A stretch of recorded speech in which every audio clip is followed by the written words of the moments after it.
여러분, 예전에 한국에서 TV CF 가운데 샘표 짜장 선전이 있었어요. 혹시 기억하시는 분들이 있을 텐데 요건 몰랐지 요건 몰랐지 하는 그 선전 기억하시는 분이 있을지 모르겠어요.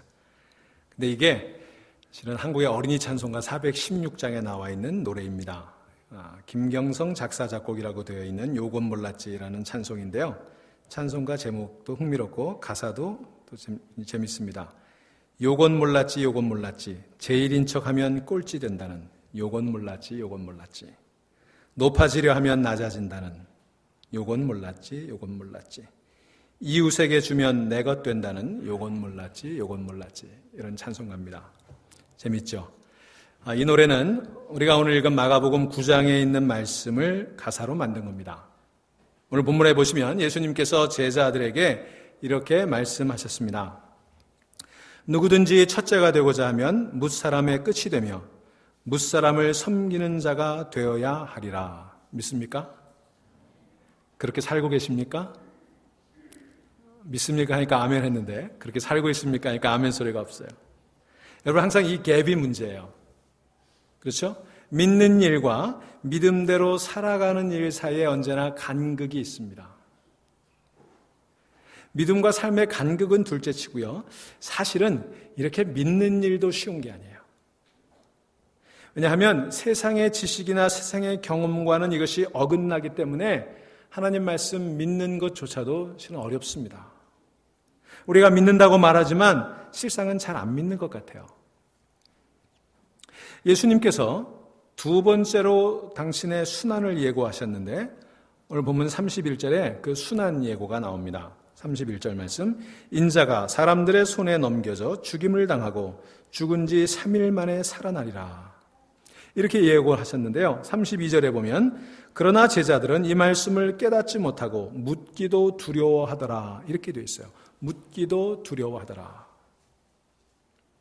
예수님께서 당신이 예루살렘에 올라가서 순환당하실 것을 말씀하면 말씀하실수록 제자들은 오히려 뒷걸음질 치고 있을 뿐만 아니라 질문 자체를 회피하는 거예요. 묻기를 두려워하고 있습니다. 퇴행을 겪고 있는 거예요.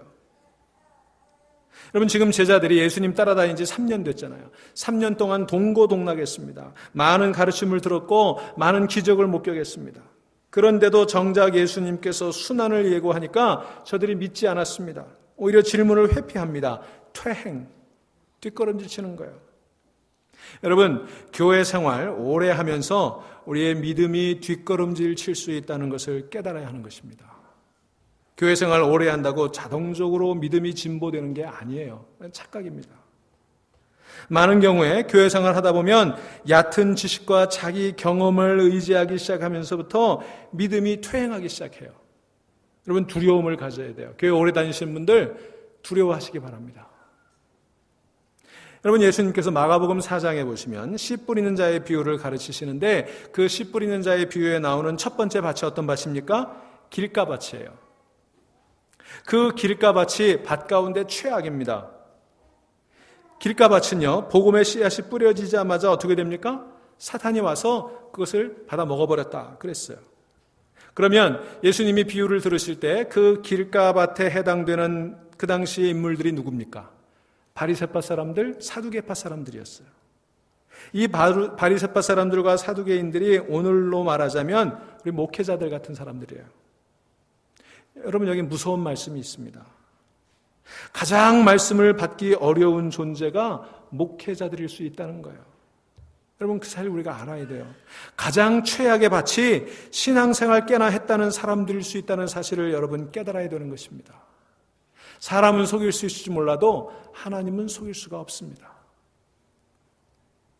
여러분, 오늘 본문에 보시면 길을 가는데 옛날 번역에는 노중에서 그랬어요. 제자들이 서로 누가 크냐를 가지고 쟁론했습니다.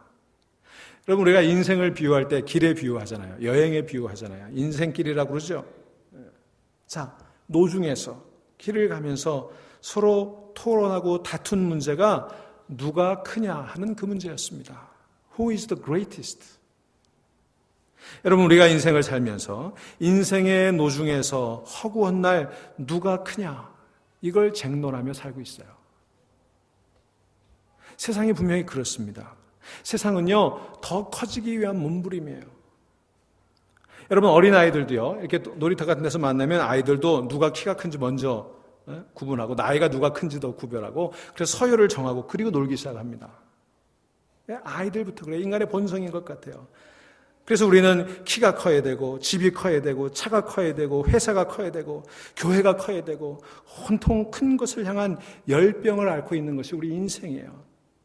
여러분 얼굴 빼고는 다 커야 되는 거예요.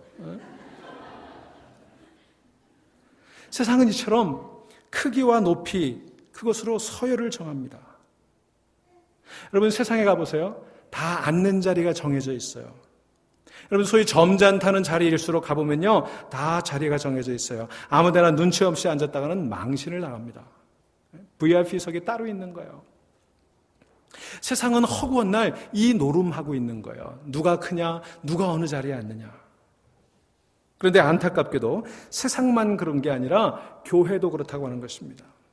교회 안에 더 그렇다는 걸 우리가 인정하지 않을 수가 없습니다. 교회도요 허구한 날 누가 크냐를 가지고 싸우고 있는 거예요. 여러분 제가 우리 교회에서 하지 않는 일이 하나 있습니다. 이게 교인 전체 사진 찍을 때요. 대부분의 교회들은 앞에 의자 몇 개 갖다 놓고 담임 목사 가운데 앉고 그 옆에 장로님들 앉고 그리고 이제 뭐 나름대로 서열 다 정해져 있잖아요. 아시잖아요. 그대로 자기가 알아서 다 서야 되는 거예요. 제가 이거 하지 않습니다.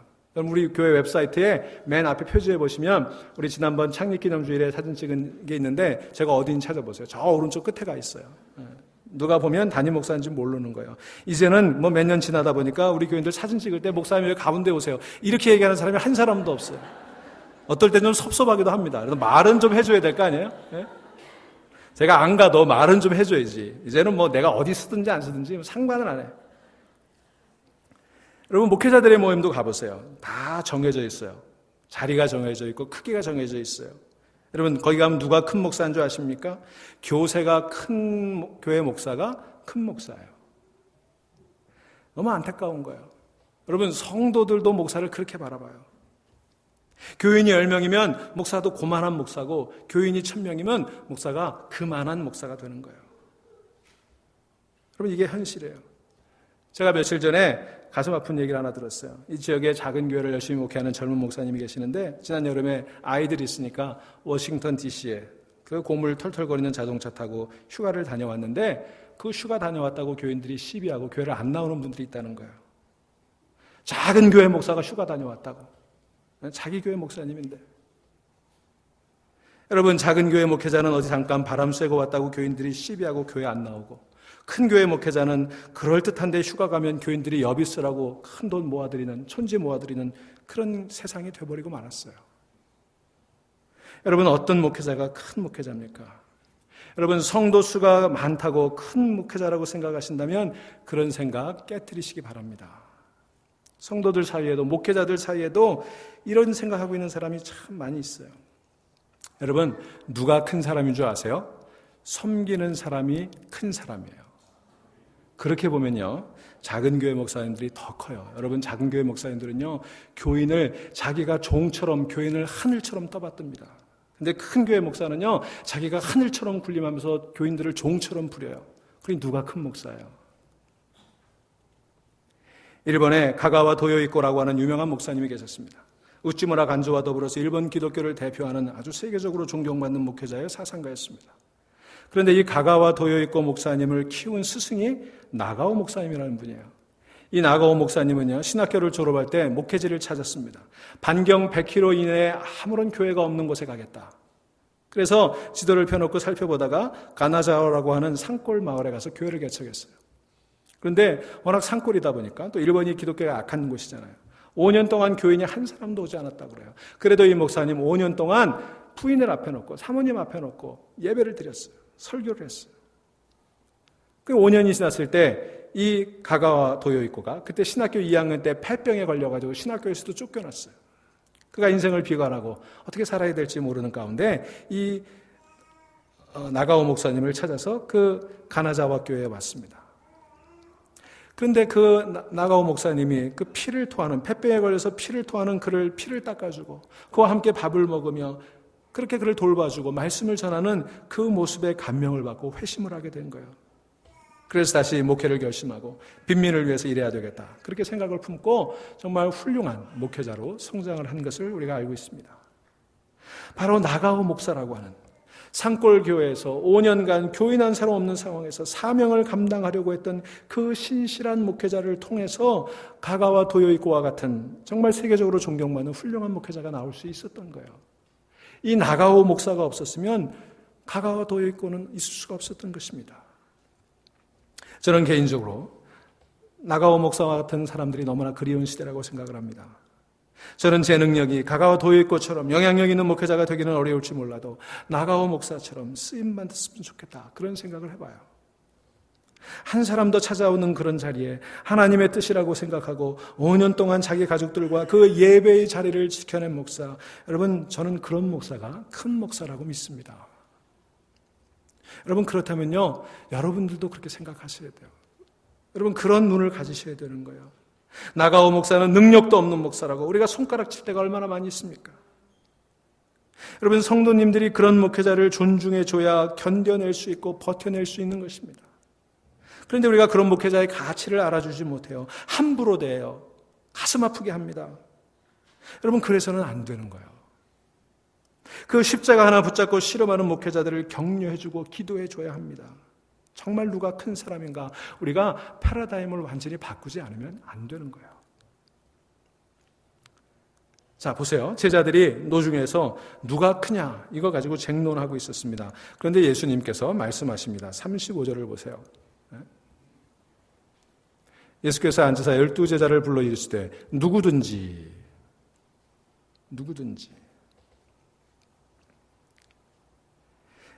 여러분, 여기 보면은 제자들이 예수님에게 오면서 있었던 일을 설명했어요, 안 했어요?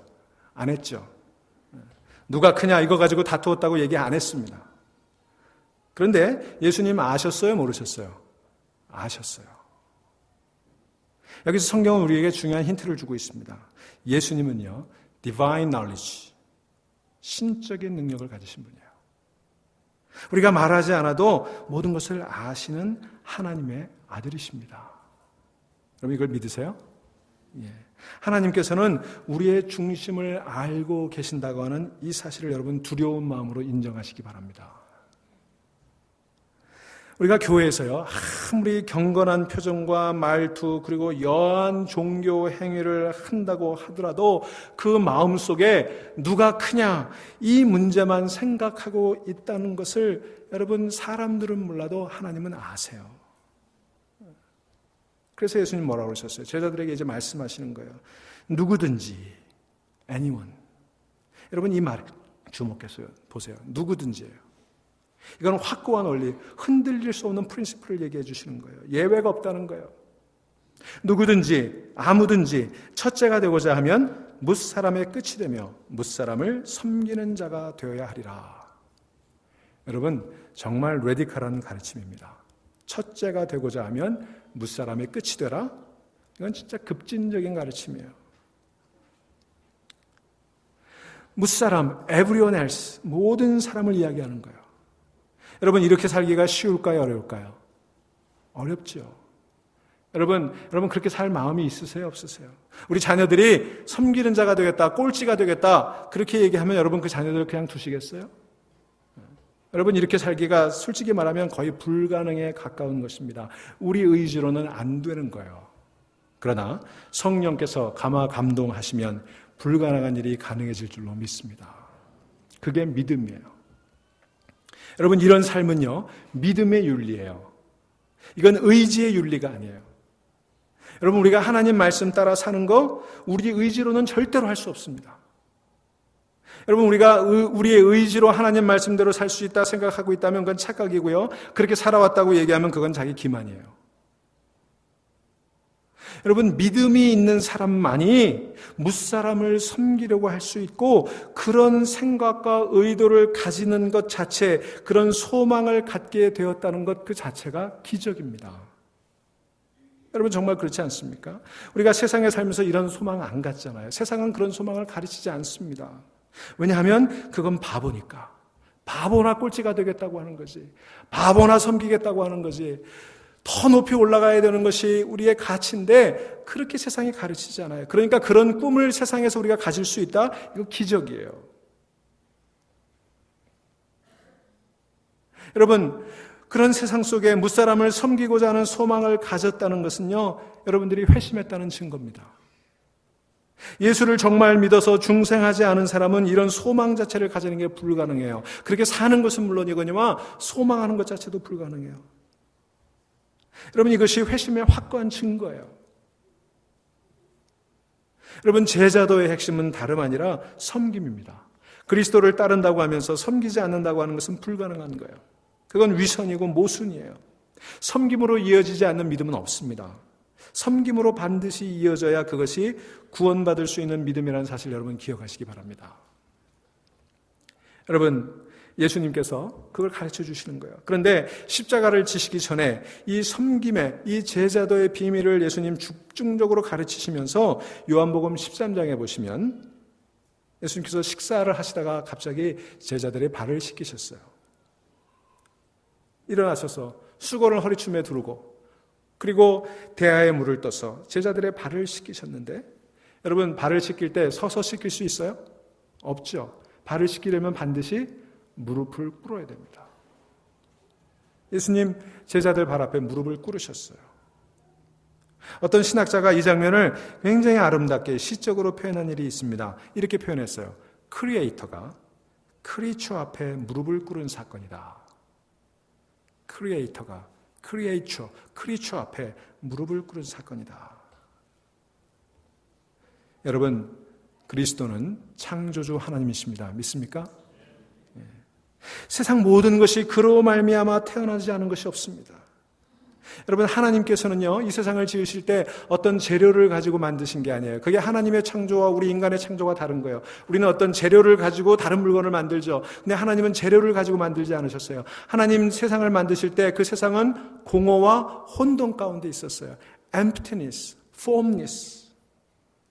바로 그 공허와 무질서 가운데 하나님은 창조하신 거예요. 그래서 하나님은요, 창조주세요.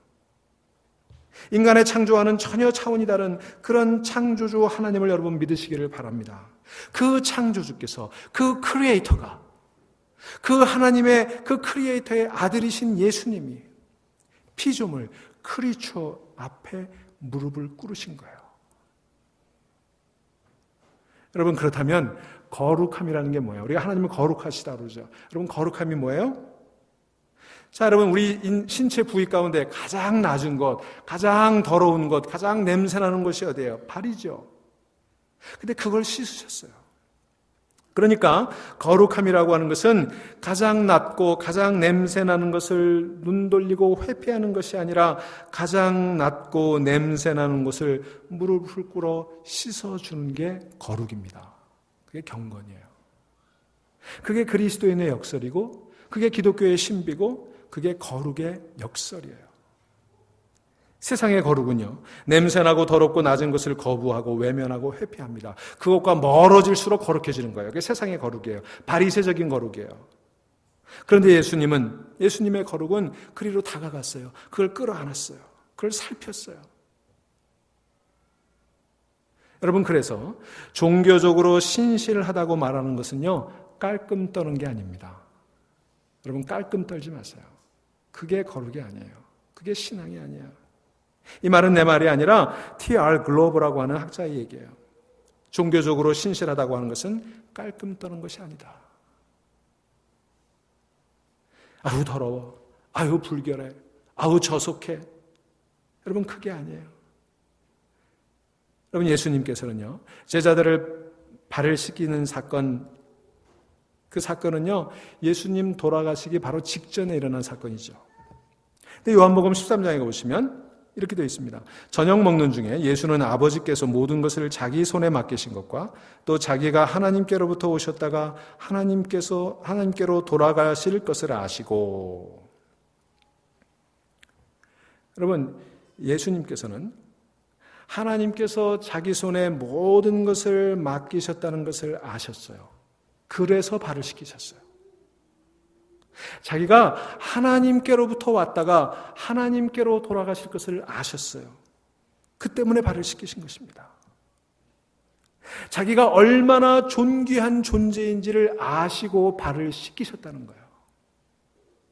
내가 남의 발이나 씻기는 존재밖에 안 된다고 생각해서, 내가 그렇게 비천하다고 생각해서 발을 씻기신 것이 아니라 내가 하나님의 사랑을 받는 지극히 존귀한 존재임을 아셨기 때문에 하등헢거리낌 없이 다른 사람을 흔쾌히 섬길 수 있었던 것입니다. 여러분 그렇게 믿으세요? 예. 우리는 자기 비하를 하기 때문에 남을 섬기는 것이 아니라 우리가 얼마나 존귀한 존재인지를 알기 때문에 가장 낮은 일조차도 아무 거리낌 없이 할 수 있는 것입니다. 그게 건강한 거예요. 그게 거룩입니다. 여러분 자기를 비하하는 사람은요 절대로 남을 제대로 섬길 수 없어요. 여러분 자존심이라고 하는 것은요 사실은 자기를 높게 생각하는 게 아니라 자기를 비하하는 데서 나오는 게 자존심이에요. 내가 남을 섬길 수밖에 없음을 인정하지 못하는 거예요. 그런 처지에 있다는 것이 너무 신경질 나고 화가 나는 거예요. 그게 마음에 걸리는 거예요. 그게 자존심이에요. 그래서 자존심 있는 사람은 자기 비하를 하는 사람이고 그런 사람은 남을 섬기지 못해요. 여러분은 하나님의 사랑받는 아들이고 하나님의 사랑받는 딸이십니다. 믿으세요? 그렇기 때문에 우리가 섬길 수 있는 거예요. 그렇기 때문에 교회에서도 아주 작은 일, 가장 하찮은 일, 남들이 하지 않은 일을 하는데도 우리는 아무것도 자존심에 손상을 입지 않아요. 나는 하나님의 아들이기 때문에, 나는 하나님의 딸이기 때문에, 그리스도께서 제자들의 발을 친히 씻기셨기 때문에 그래서 섬기는 거예요. 여러분 교회에 초신자가 할 일이 따로 있고 집사들이 할 일이 따로 있고 장로들, 목사들이 할 일이 따로 있다 이렇게 생각하시면 안 돼요. 직분에 따라 일이 따로 있는 거 아닙니다. 여러분 교회 생활 좀 오래 했다고 내가 어떻게 그런 일을 해? 여러분 이런 생각하시면 안 되는 겁니다. 여러분 그건 성경적이지 않은 거예요. 예수님께서도 제자들의 발을 씻기셨습니다. 여러분 내 손으로 할 수 없는 일은 없습니다. 여러분 그래서 교회에서 내 눈에 띄는 일이 있으면 그거 내가 해야 되는 일이에요. 그게 은사예요. 남이 안 하는 일, 남이 보지 못하는 일, 내가 볼 수 있고 그러면 내가 하는 거예요. 여러분 그런 성도의 눈으로 보게 되면 세상이 달라 보이는 거예요. 여러분 우리 교회도요. 그렇게 눈에 보이는 것 열심히 하시는 분들이 있잖아요. 여러분 저는 그런 성도를 이렇게 눈으로 보게 되면 속으로 무슨 보석을 만난 것 같은, 보석을 찾은 것 같은 그런 기쁨이 생깁니다. 얼마나 기쁜지 몰라요. 정말 귀한 성도님들이세요. 안 보이는 곳에서 남이 안 하는 거 하시는 거, 드러나지 않는 일 하시는 거. 여러분 기억하세요. 하나님이 보고 계십니다. 그리고 영적인 분별력이 있는 사람은요 다 보고 있어요. 여러분 그래서 위로받고 그래서 격려받는 거예요. 여러분 이거 생각하실 수 있기를 간절히 바랍니다. 자, 여러분 요한복음 13장 4절에 보시면 예수님께서 겉옷을 벗으셨다 그랬어요. 그리고 수건을 허리에 두르시고 제자들의 발을 씻기셨다 했는데 여기 겉옷을 벗었다라고 하는 말이 참 재미있는 말이에요. 의미 있는 말이에요. 이 겉옷을 벗었다라고 하는 말이 헬라어 원어로는 티테스틴이라고 하는 단어를 쓰고 있는데요. 이게 참 기가 막힌 단어예요. 여러분 요한복음 10장에 보시면 예수님께서 양의 비유를 하십니다. 양과 목자, 양과 양의 문 비유를 하시는데 그 비유를 말씀하시면서 4번에 걸쳐서 선한 목자는 양을 위해 목숨을 버린다 이렇게 말씀하셨어요. 그때 목숨을 버린다라고 할 때 그 버린다는 단어가 이 겉옷을 벗는다고 했을 때의 그 단어와 똑같은 티테센이라고 하는 단어예요. 그러니까 예수님께서 겉옷을 벗으신 사건은 예수 그리스도께서 목숨을 버리셨다는 그런 뜻이에요. 예수 그리스도께서 물로 제자들의 발을 씻으신 행위는 곧 예수 그리스도께서 육신을 버리시고 자신의 보혈로 죄인들을 씻으시는 그 거룩한 행위를 예고하는 예수 그리스도의 십자가의 축소판이었다고 하는 것입니다. 그러니 여러분 우리는 그 십자가를 짊어짐으로 우리도 이웃을 섬기게 되는 거예요.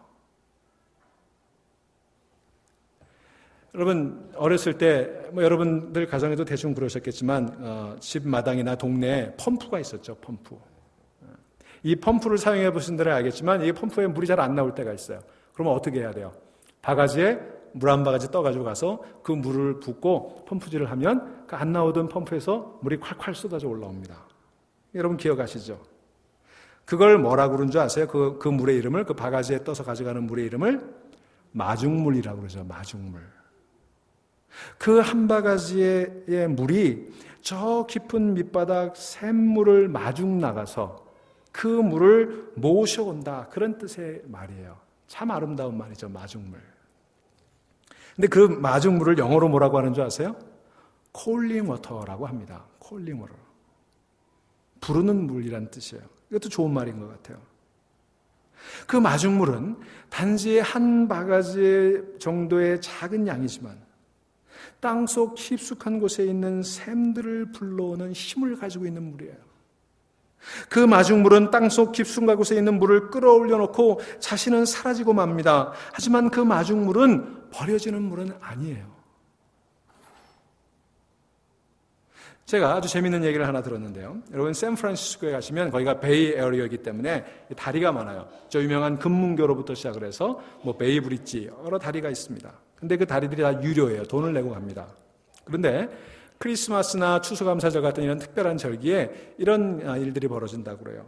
어떤 사람이 이제 그걸 통과하면서 먼저 통행료가 1불인데 2불을 내면서 이렇게 얘기합니다. 내 뒷사람 것까지입니다.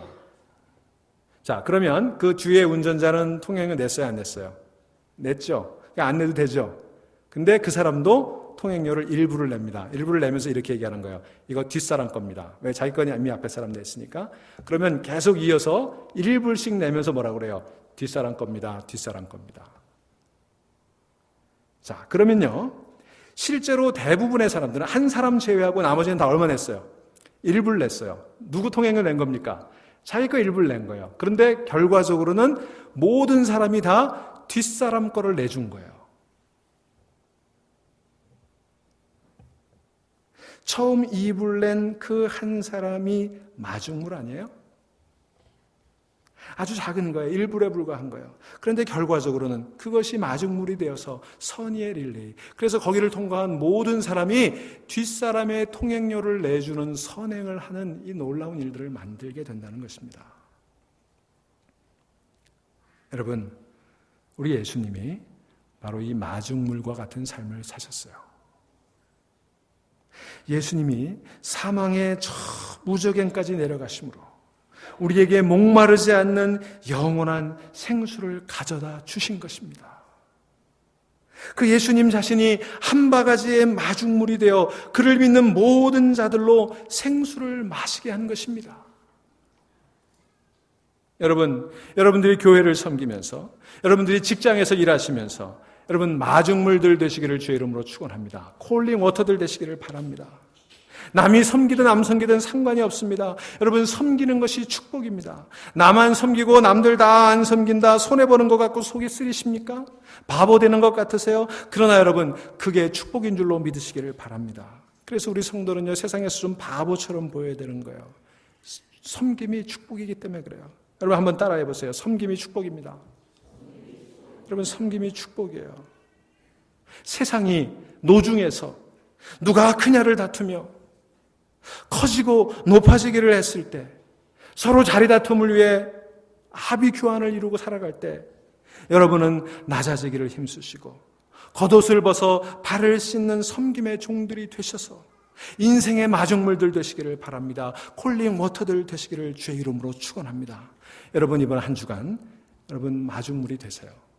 여러분 한 주간 동안 이불 내는 인생들 되시기를 주의 이름으로 축원합니다. 기도합시다.